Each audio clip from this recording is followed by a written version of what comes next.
or even next month or so that that we'll be back. I don't know. Do you ever get back to normal? I don't know that we will, but I think the restrictions will be lifted. There are a few states that have lifted the restrictions. I know Florida is one, with exception. They're cracking down again on the spring breakers, I guess, and that's a pandemic in itself, I believe, and so they having issues there, and so I don't think it's far from everything opening up, which we will all welcome. But where do we all stand with all of this? Are we able to move forward? Are we willing and able to get beyond this? So I've titled tonight's message, Seeing Beyond the Past. Seeing Beyond the Past. Deuteronomy chapter 34, before we read, let's pray together. Lord, thank you for the evening. Thank you for our church. Our church has actually done well through this past year. And that, to me, that shows a strong church. And I'm thankful for our strong church. We have a strong church because we have strong people. And I do not take it for granted. And so I'm thankful that we can come together as a family, as a church family that you have brought together for a specific reason. So many stories out here, people that have had heartaches, people that have been knocked down and have dealt with setbacks, and yet they were here this morning and they're here tonight, and so here we sit, some with heavy hearts and some that deal with loneliness, and yet we're doing our best to move forward. I pray that you'll continue to bless our people and that you will use tonight's message, as you've used messages through the years, to help us and encourage us. And we'll thank you for it in Jesus' name. Amen. Deuteronomy chapter 34 is the last chapter that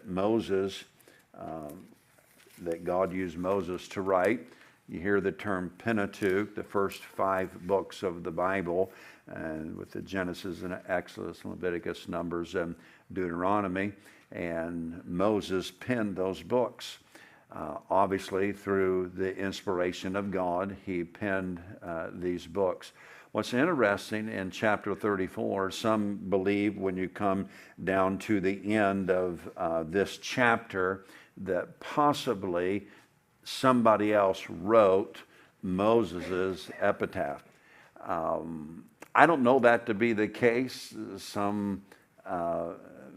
Most of the commentators that you read feel like that Moses wrote this underneath the inspiration of God, obviously. But when you put that in perspective and you realize that Moses is writing this, and he's writing this about himself. And so he knew his future. God revealed to him his future. So I don't see any reason to question why God would not allow Moses to write the last chapter of his life, although he wrote it before he died.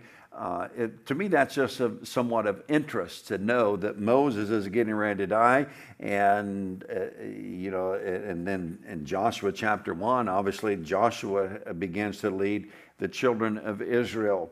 But as we read through chapter 34, there are some interesting things that I want us to pick up on, and that is, as we remember the journey of the children of Israel, it was Moses that God brought up to bring the children of Israel from Egypt.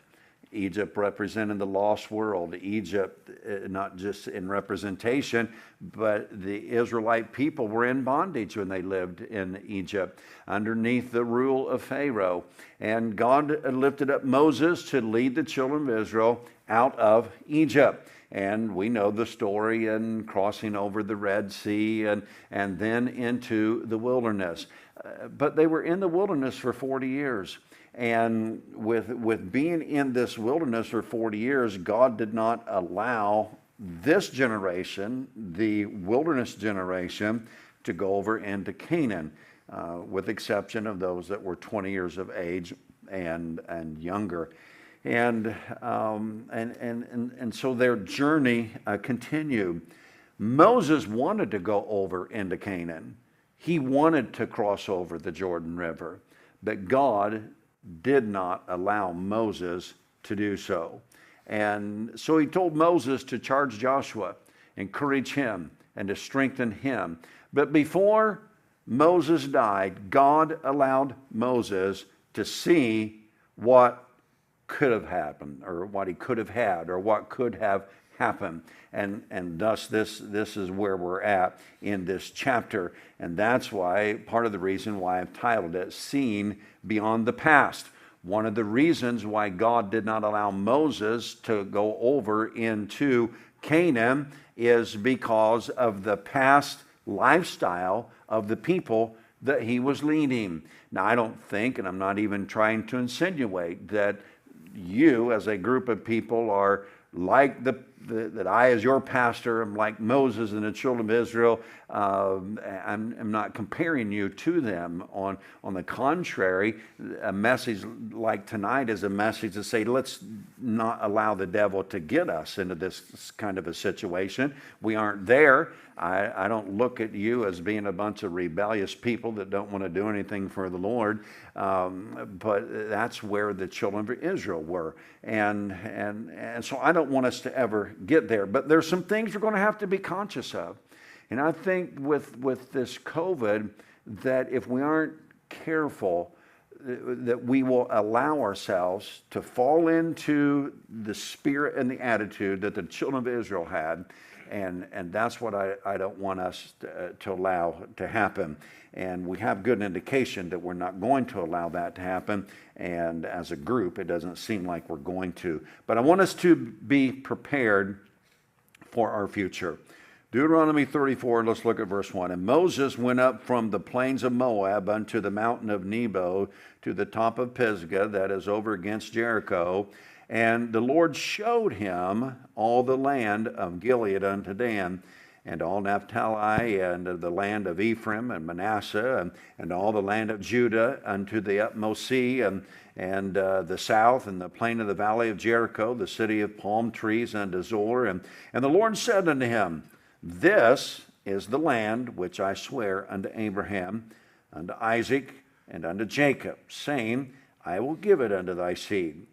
I have caused thee to see it with thine own eyes, but thou shalt not go over thither. So Moses, the servant of the Lord, died there in the land of Moab, according to the word of the Lord.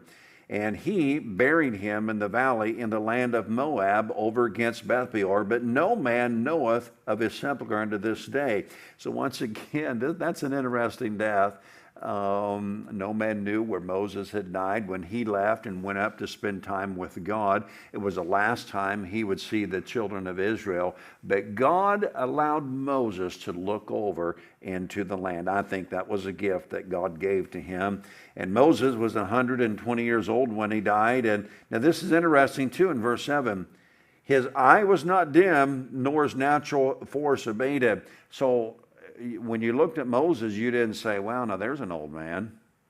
And he didn't have all of the characteristics of somebody that looked like they had one foot in the grave already. I mean, he was doing well. He could see well. He was still strong. He was still serving the Lord. He was moving forward. And so that was his life. That's an interesting description of Moses. But he died, and the children of Israel wept for Moses in the plains of Moab 30 days, in verse 8. So the days of weeping and mourning for Moses were ended. Verse 9, and Joshua the son of Nun was full of the spirit of wisdom. I love young people, just like Brother Montgomery said. We need young people, and I love their spirit. I love their attitude. We need to keep that fresh spirit and that fresh attitude in our church. And so he's full of the spirit of wisdom. By the way, you young people can be full with the spirit of wisdom. Don't allow the devil to make you think that Well, you're not old enough to serve the Lord yet. I love to see young people in the choir. I love it on Sunday mornings when the choir heads down. I watch young people go through those doors, and I know they're headed to different classrooms and to different places, and they're going out to serve the Lord. And I think that is wonderful.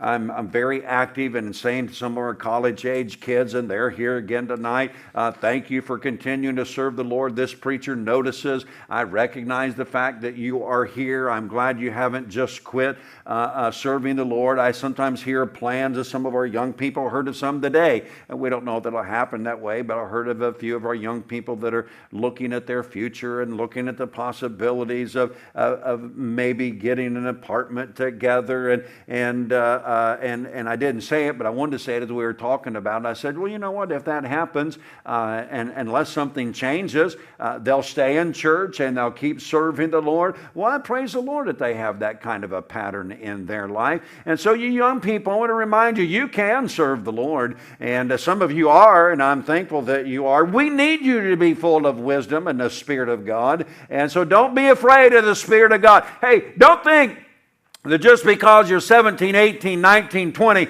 21 years of age, that you still can't hit an old-fashioned altar and pour your heart out to the Lord. That's what's going to keep the Spirit of God on you, is if you allow the Lord to move in your heart. And so there's Joshua, and the Spirit of God was upon him. And so Moses, it says in the middle of verse 9, for Moses had laid his hands upon him, and the children of Israel hearkened unto him and did as the Lord commanded him. Keep in mind, Moses is writing this about himself. And so he knows he's going to die and writing his own epitaph. And so can you imagine knowing, because the Lord already put it on your heart to already pen this and to say, Joshua, come here, I need to, God instructed me that I need to put my hands on you, and the Spirit of God is going to be on you. And so even before Moses dies, he penned it all out, and so the children of Israel hearkened. Verse 10. This is interesting. And there arose not a prophet since in Israel like unto Moses, whom the Lord knew face to face. I love that, and how that we see God's hand was on Moses. Well, I look at the journey of the children of Israel, and God did not allow Moses to see the promised land. I want you to go back just a few chapters. Look, if you would, go back to chapter 29, Deuteronomy chapter 29, and I want you to see something here. And as God once again is using Moses to remind the children of Israel of their history. In Deuteronomy 29 and verse 1, these are the words of the covenant which the Lord commanded Moses to make with the children of Israel in the land of Moab, beside the covenant which he made with them in Horeb. And Moses called unto all Israel and said unto them, now look at what he said to them, ye have seen all that the Lord did before your eyes in the land of Egypt. Part of the reason, again, why I titled Seeing Beyond the Past, because Moses said, let me remind you of the past. You have seen all that the Lord did before your eyes in the land of Egypt unto Pharaoh and the plagues. So that's, seeing beyond the plague. And unto all his servants and unto all his land. Verse 3, the great temptations which thine eyes have seen, the signs and those great miracles. Yet the Lord, boy, here's the sad part of this story, of this portion of Scripture. Yet the Lord hath not given you an heart to perceive, and eyes to see, and ears to hear unto this day. And I've led you 40 years in the wilderness. Your clothes are not waxen old upon you, and thy shoe is not waxen old upon thy foot. You have not eaten bread, neither have you drunk wine or strong drink, that you might know that I am the Lord your God. I've never seen this until I was preparing for this message. And we say, not nonchalantly, but just as a matter of fact, 40 years in the wilderness. 40 years in the wilderness. Well, I don't guess I really ever thought about why it was 40 years necessarily. But what's interesting, if you want to turn to it, you can. But if not, let me quote this to you. I think it answers why 40 years. Numbers chapter 14 and verse 34, as God is dealing with the children of Israel. Numbers chapter 11, they complained and decided they were going to get a new captain, and they just didn't want to keep moving forward. And so God, through Moses, said, okay, in chapter 14, then your carcasses can fall in this wilderness. And they said, well, we don't want that to happen, so let's get up and we'll go into the land that you've given us. And you've heard me preach it many times. And God said, no, Moses, you tell them that they better not do that now, because God's hand won't be on them, and they'll be in trouble if they try it now. But Numbers chapter 14 and verse 34 says, after the number of the days in which ye searched the land, even 40 days, each day for a year shall ye bear your iniquities, even 40 years, and ye shall know my breach of promise. There's the answer. God said, for every day that you went over and you spied the land, I'm going to give you a year per day. 1 year per day. Well, in my thinking, I started to title the message tonight, 39 Days Too Late. 39 days too late. Why? They spent 40 days viewing the land. I got to thinking about that. Why did it take 40 days? God had already said, I'm going to give it to you. God already said it's yours. But they sent the spies over, and we sing, 12 men went spying, and 10 were bad, and 2 were good. And we sing those songs to remind the kids about how that they sent people over to spy out the land. And some said the giants are way too big, and we're like grasshoppers in their sight. And others came back and said, yeah, but look at these pomegranates, look at these grapes. I mean, look at this. I mean, the giants are big, and the battles are big. If you put it in alliteration, the battles are big, but so are the blessings. It's a land that flows with milk and honey, and we need to go, and we can do it. And Caleb said, I want that mountain. But there were some that murmured and said, nope, we can't do it. And so the crowd followed the few that murmured. And God said, okay, look, that took you 40 days to figure that all out. Now, those of you that wanted to follow the Lord, you could have saved yourself a lot of time if you just would have understood that God has given this to you. You didn't even have to go spy the land. All you had to do was just follow the Lord, and look at all the things that you could have had if you would have just followed the Lord. Why didn't they follow the Lord? What happened to them? I don't want us as a church to get to the point that we're not willing to move forward. That's where we're at right now as a church. I don't know what God is going to do. I do know this. I looked at 13 more acres this week. And I had a realtor that called, and you say, well, I thought we were waiting on another property, waiting on 6 weeks. Yeah, but I'm too impatient. We may not get the answers we want after 6 weeks. And so I'm looking at other properties, and I looked at 2 properties last week. I looked at 10 acres out towards Cherubusco, and some of you would like that, but I went out and looked at that, and I said, no, I think that's too far away, and just don't think. Although I did see a tree stand on that property, I said, I don't know, maybe God might be in that one, and so 10 acres there, and 13 acres that's not far from here, and on that one I told our realtor, and you say, we have a realtor? Well, yeah, kind of, we do. We have Mary Douglas and Kim Miller. She, if y'all haven't used them, I don't know what's wrong with you. They're our church's realtors, and so that's a little personal promotion. And so Kim has been the one that has worked with us, and so I've called Kim, and she called me at this property, and I love her accent, and Gary, she called me Gary, Pastor Gary, and so I have a property I want you to look at, and 13 acres, I went out and looked at it, and I said, wow. I said, Kim, this is exciting. I think our church would be excited about this. And so would you check on it? I will. I said, how can this amount of acreage being this close to us, almost in the middle of town, 13 acres with a pond on it and a stream that goes through the middle of it, and how in the world? She said, it's been on the market for a long time. I don't understand it either. I said, well, let's find out why it's been on the market for this amount of time, and $230,000, and I know that sounds like a lot of money, but 13 acres almost in the middle of town for $230,000. I said, whoa. So, Kim, find out about this. And so she called me back the next day. She said they're closing on it this week. I said, oh no, you got to be kidding me. And so you say, why do you tell us that? I'm going to tell you why. It's because I want us to be ready for what God has for us in the future. And the children of Israel were not ready for what God had for them in the future. And why is that? What happened to them? Why weren't they ready to go over into Canaan land? I got to thinking about that, and I thought, I'm going to tell you why they weren't ready. It's because they got too settled with the way life was. They just got too settled. God said, 40 years you're in the wilderness and your shoes didn't wear out and your clothes didn't wear out, and I fed you, and for 40 years everything was okay. And I'm going to add another word. They got too settled and too satisfied.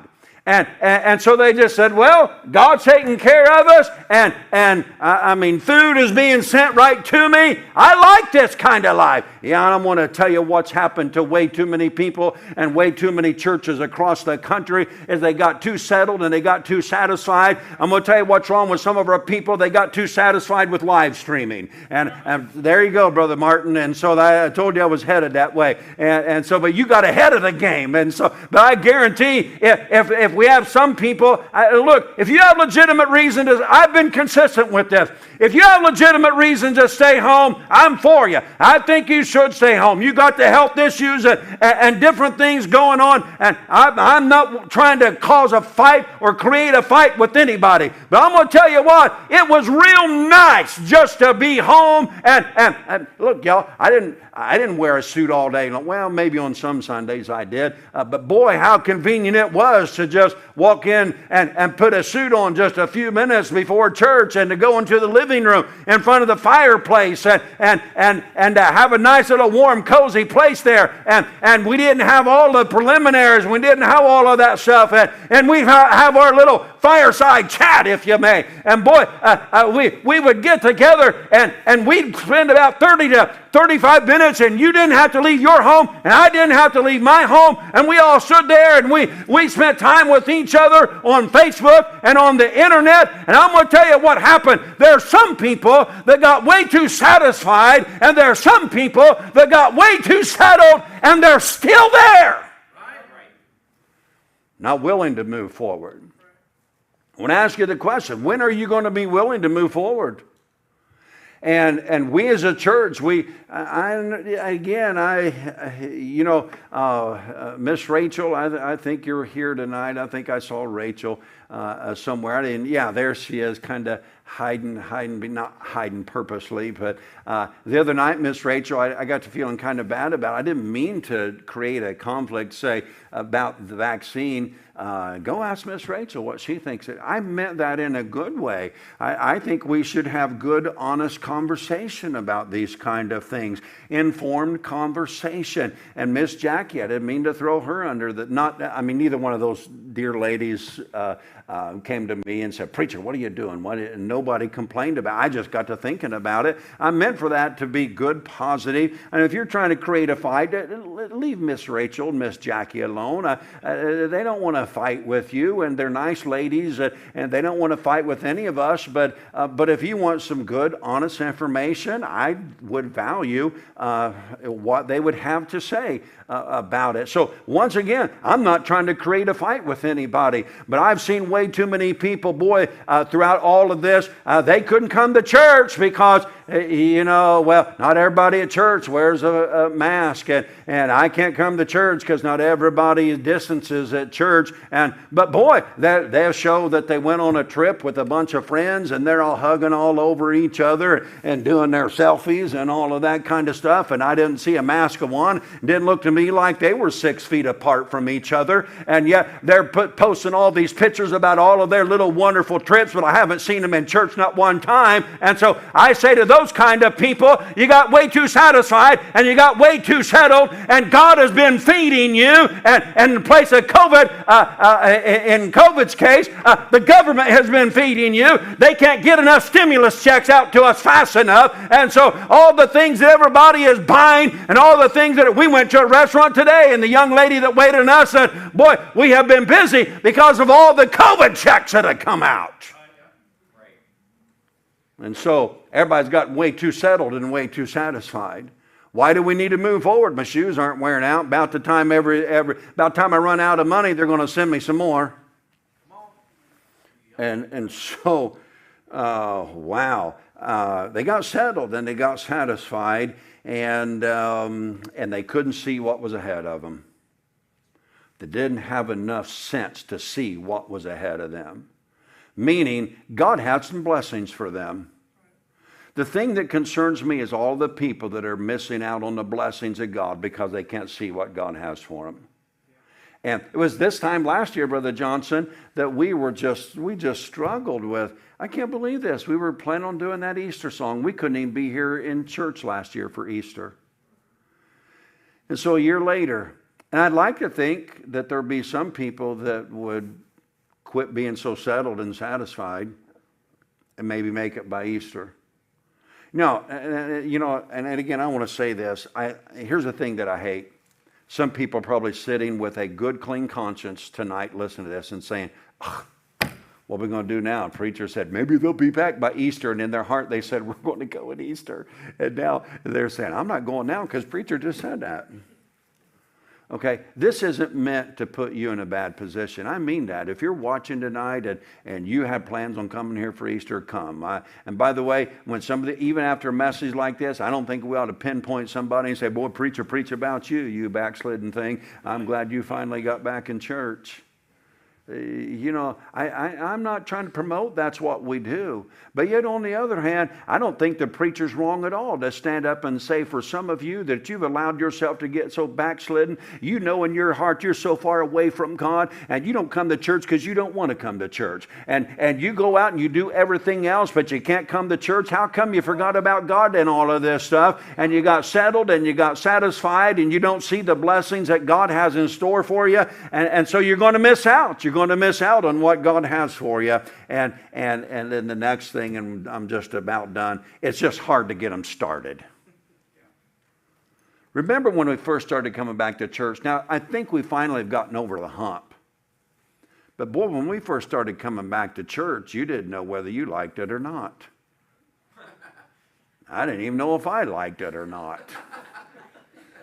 I said, man, what a life. You never have to leave home and the church keeps paying me. I think I could live the rest of my life like this. What a blessing, So, wow, I'm working so hard, I think we need to go Hawaii, so. Crazy. The truth is hardly none of us were working hard. They told us we couldn't even work. And so, look, y'all, it was just hard to get started. We first started just by, okay, we're going to have one service. We aren't going to have Sunday school yet. And you're just going to all come together on a Sunday morning. And that was hard enough for some of you. But then when we started Sunday school, oh man, now I got to go to Sunday school.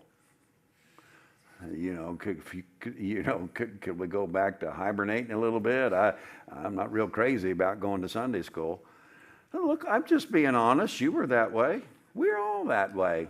It was really nice. It was convenient. It was hard to get started. Now, I love church. I mean that, I do. I'd come in here and weep because it was empty. I was one of the loneliest people on Sunday morning. I say lonely. That's not a true statement. I just would come in here missing everybody. Come in here and walk around and the house of God is not meant to be empty. I'd walk around and pray for you all and think about you, long for the day that we could get back. And then when the day that it came, we'd start coming back and we're saying, oh man, I got to go back. That's just our human nature. It's hard to get it started. Hey, look over at Canaan. We got some big old blessings for you over there. Nah, I don't think we want to go. What? But I told you, I've already given you all of that. You've been feeding me, taking care of me, sending quail, sending manna. Clothes aren't wearing out. Things are going pretty good. Why do I want to go over there? I'm going to tell you why, because God's got some bigger things for you over there. And so as a church, I want us to be ready. And so here's what we need to do. You're already doing it. I think others need to do it. And the wonderful thing here in Deuteronomy chapter 34, in that last chapter, that it said in 34 in verse 10 that Moses, whom the Lord knew face to face, we just need to spend some time with the Lord. Let me encourage you to spend time with God. The wonderful thing about where we're at right now, y'all, we aren't in panic mode. We don't have to be in panic mode. Now, we are working on and trying to get our shuttle going, and I've talked to Brother Josiah. He's looking at buses. Matter of fact, deacons, I want to talk to you about all of that. Why don't we get together next week and next Sunday night after the services, and let's just talk about that quickly. I want us to be able to move forward. I think I already know what the answers are, but we got to go through the right channels and make sure we do all of this thing properly. And he and I has already talked about what we think we're going to have to need in order to get another bus. And we have a driver that's ready to go, and we're excited about it. And I know I wouldn't be excited about shuttling either, but we need to do something on Sunday morning just to help us move forward down the way. But we aren't in panic mode. We can figure this. We got a lot of seats out here tonight, and we probably are pretty full out in the parking lot. But hey, I feel like we can fix these things, and we're doing okay financially. You all are continuing to give, but I don't want us to get to the point where maybe some acreage pops up, or maybe one of our neighbors says, hey, preacher, we're wanting to sell. Y'all interested? Yes. And I don't want us to be the type that's saying, no, we don't want to do that, preacher. Look, I don't know what God has for us. I don't know if it's another church building. I don't know if it's vacant property. We're not in panic mode. We don't have to panic. But I do know one thing. I don't want us to be in settled mode or satisfied mode, and a mode where we can't see what's ahead for us, and a mode where it's hard to get us started when God says, this is what I have for you. I want us, when God says, I want you to go over, and if you view that land, I don't want you to take 40 days. Take one day if you need to, and don't hold off the blessings of God. You took 39 days, way too many. I don't want us to take those 39 days. I want us, when God opens something up, that we will say as a church, we're ready. We're ready to move forward. We're ready to keep making progress. We're ready to keep having youth ministries. We're ready to keep having the children ministries. We're ready to have new ministries. We're ready to build bus routes. Hey, we're ready to get back to the soul winning again. We're ready to get back to the outreach again. We're ready to do all of this stuff. I don't want us to get so satisfied that when God begins to move, that we aren't ready to move with Him. And so let's see beyond the past. God has blessed us. And since God has blessed us, let's not let it get away from us. And so it's been a tough year. And let me reword it. It's been a challenging year. We've done well. So thank you as a church. We've done well. And so let's just keep moving forward, seeing beyond our past in such a way that God says, I have some wonderful things ahead of you, and I want us to do more than see it. I want us to be able to go over into it and let the blessings of God fall down on us. And I believe we can do that at New Heights Baptist Church. And let's have a word of prayer. Lord, thank you. I really believe we have a church that sees beyond the past. We have a wonderful past, and we're glad that